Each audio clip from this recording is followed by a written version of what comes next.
So today we are meeting to talk about the Mindful Me program that we've introduced into my Montessori. I wanted to give the parents an opportunity to observe what exactly is happening in the classrooms on a day-to-day basis, and also to include the Wednesday Mindful Me program so that parents have a better understanding as to why we've implemented it into our system and made it compulsory.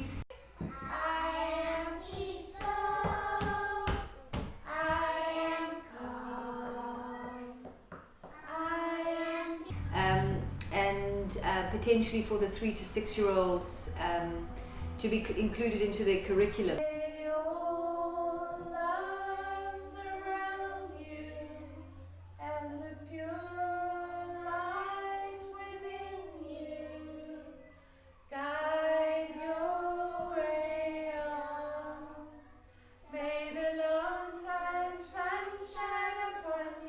I thought it was important to add a little bit of background about myself, obviously the principal and head of the school, and my vision and goal over the last few years to, I suppose, create some sort of revolution around education and change the system that currently no longer works.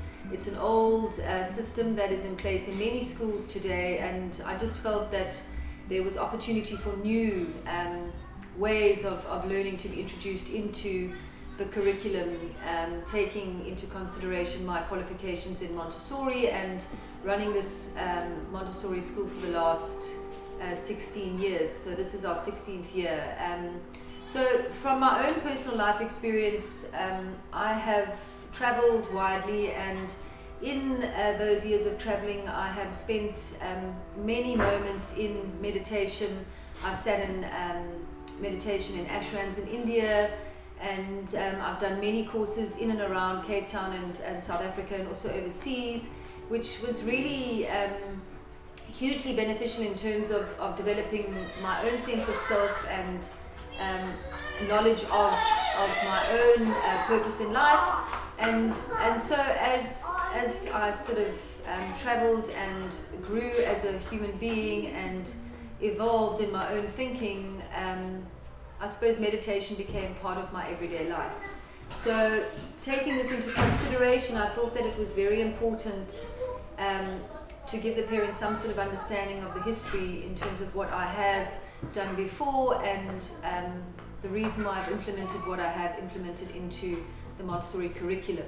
So it's kind of like a story that unfolds as the years have gone by, and as you know, my Montessori Eco School is now in its 4th year, and when we initially started my Montessori Eco School, we had a curriculum, and that curriculum was based on Maria Montessori's life teachings, I guess. And I fully believe that if Maria Montessori was alive today, she would want to have integrated mindfulness into the program, because there are so many different areas in a Montessori curriculum, such as practical life, sensorial, mathematics, language and culture, and a lot of philosophy. And if she was alive today, I think that she would have seen the benefit of introducing mindfulness into the curriculum. So if we look at the environment our children are growing up in today, in comparison to what they were growing up in the 1900s, things have become a lot faster.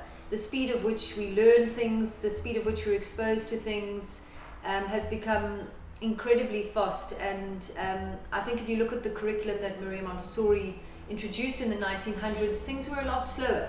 There was a lot of time to explore different things, and there wasn't that fast pace that drives a lot of who we are and what we do today. So I believe that Maria Montessori would have wanted mindfulness to be introduced, purely because it allows the child to stop in the moment, to breathe, to focus their attention, and to feel that they're fully grounded and whole in their being. So when we started 4 years ago, we started just with the Montessori curriculum, and as the 4 years passed, we started adding things into our curriculum, such as our nature morning, which was where the children feed animals, they are in the garden gardening, they're composting, they're working with their worm farms, they're planting vegetables, They're selling veggies that they've grown on their own to their parents on our vegetable sale day.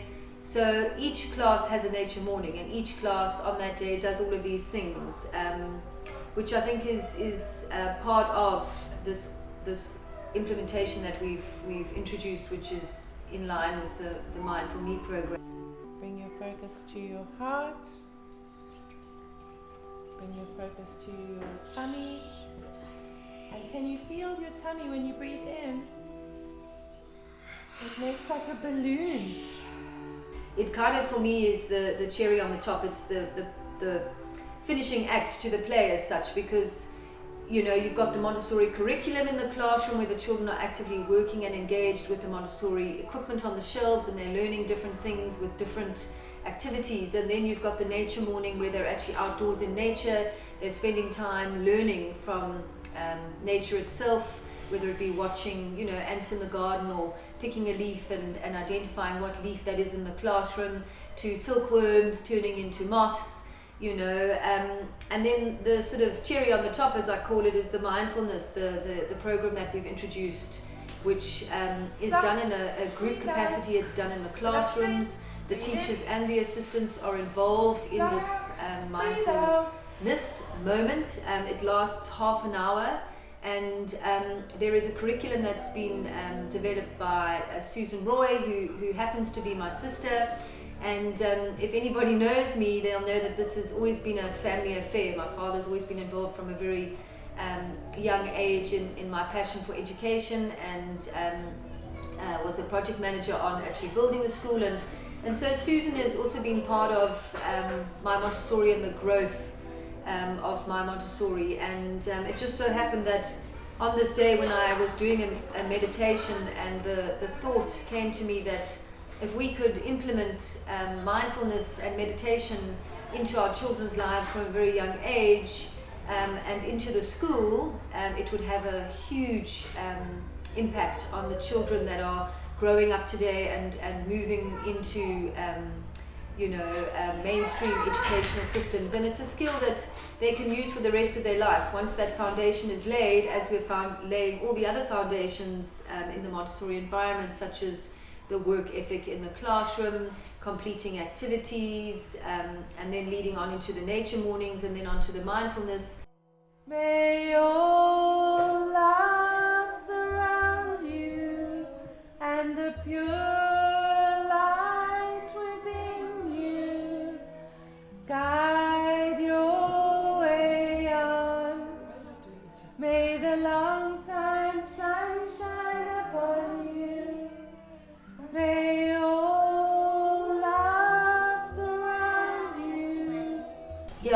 Is something that I think will be hugely beneficial, and we've then laid the foundation for them to continue on into life with this knowledge of what it means to be mindful, and how one's breath can assist one in being calm and not being reactive, and responding to each other with love and kindness. It's a proper program that's been implemented and thought out, and it covers various different elements of mindfulness. So also to sort of add that all our staff participate in a mindful meditation on a Monday at 2:30.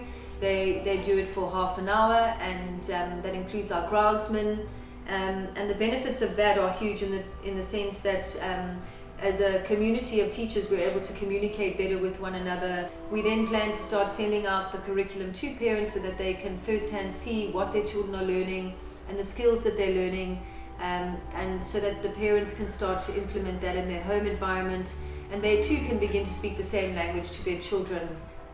There seems to have been a high increase in usage of drugs such as Ritalin, etc. And there are many schools in the Western Cape that have started to implement this mindfulness and breath program to assist children to no longer need to take medication, but to be able to manage and self-medicate by using the breath. So on that note, I'm going to hand over to Susan. I hope that I've explained it well. Thanks for listening. Hi everyone, I have been invited here this morning to give you an overview of Mindful Me, the mindfulness classes that are happening at my Montessori Ego School, and to give you a little bit of background as to how it came about, and to explain to you the benefits of having your child engage with mindfulness, meditation and breath work. What's critical to know is that I've been teaching yoga for children for about 4 years now, and it came about as a result of assisting Gillian to set up this beautiful school 4 years ago. I was trained as a consciousness coach just prior to that and had been practicing full time, and decided to supplement my experience and my income by doing 3 mornings a week at the school and helping out with Jill. As a result, she said to me, please will you take over my yoga class? So off I went and did yoga teacher training with Yoga for Kids South Africa, which is affiliated to the Yoga Teachers Fellowship of South Africa, and became qualified. And here I am 4 years later, having realized that yoga only covers part of what mindfulness and meditation is. It integrates breath work, but more so it integrates postures. And mindfulness and meditation is a very important part of our experience that is left out in a yoga practice. The UK passed a parliamentary bill in October 2015 called Mindful UK. And this for me was completely inspirational. They had committed, or they have committed, to put millions of pounds behind getting mindfulness into schools, into the education system, into the prison system, into the social sector and into the health sector. And I immediately thought, gosh, we need that in South Africa. One afternoon, driving back from teaching yoga at a school, Jill phoned me and said, can you teach mindfulness to 3 to 6 year olds? And shake out your hands. And put them on your knees. Take a long deep breath in. And breathe out. I was like, well, I'm not sure. I'll need to research it for you, because at that stage I was thinking more sort of from the age of 8. And I researched it, and it's possible. And we created it. And it now lives every Wednesday here at my Montessori. And it starts with a simple practice of placing your fingers in chin mudra, placing them on your knees, taking a long deep breath in, breathing out, coming to center, and moves through a breathing exercise, a body awareness exercise. I love me.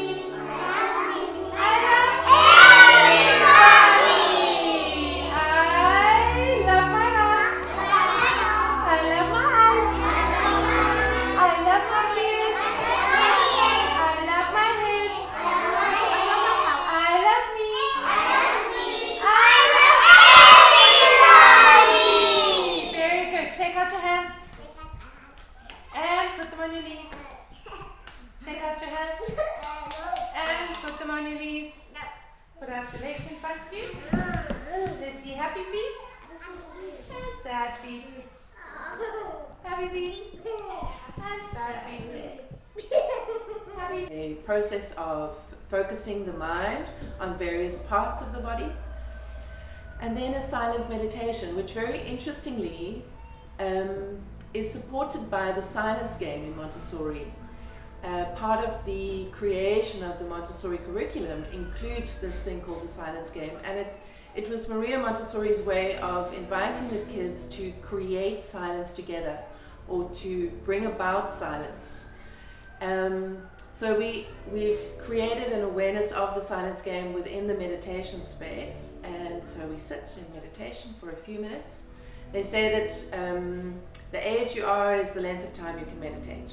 So 3-year-olds, we don't expect much more than 3 minutes. So we aim for between 4 and 5 minutes in the classrooms.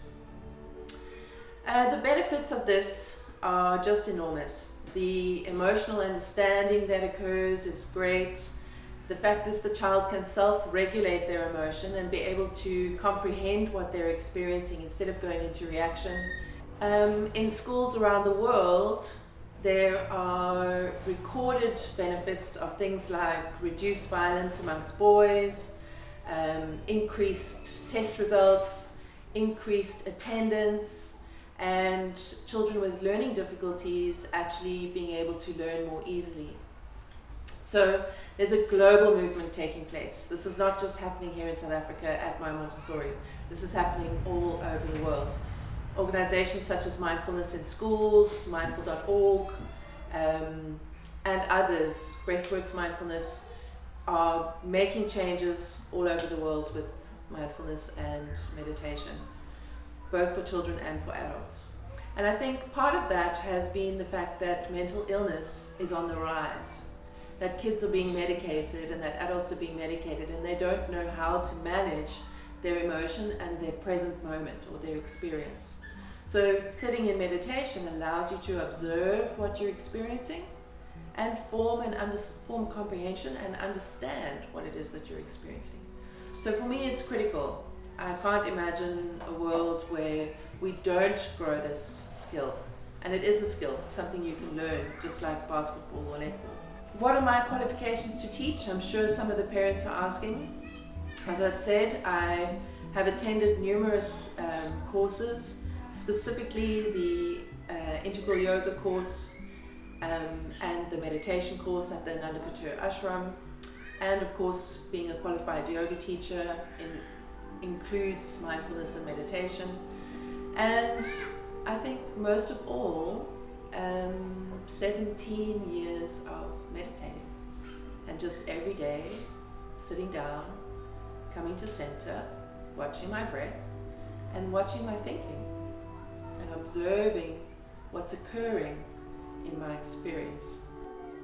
Happy feet and sad feet. Angry feet. Happy feet and sad feet.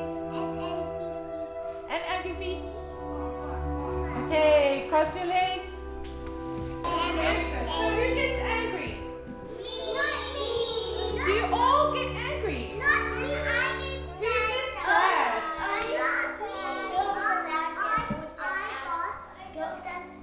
sad? Who gets sad? Very good. So what do you... Hey, quiet. What do you do when you get angry or sad? You do your affirmation. Do you remember? Yes. Did you remember as well? So what do you do? Quiet, quiet. We go. I am peaceful. I am calm. I am peaceful. I am calm. I am peaceful. I am calm. I am peaceful. I am calm. May the long time sun shine upon you. May all light surround you, and the pure light within you guide your way on. Guide your way on. And what do we say? Namaste. Everybody say together. Namaste. Namaste.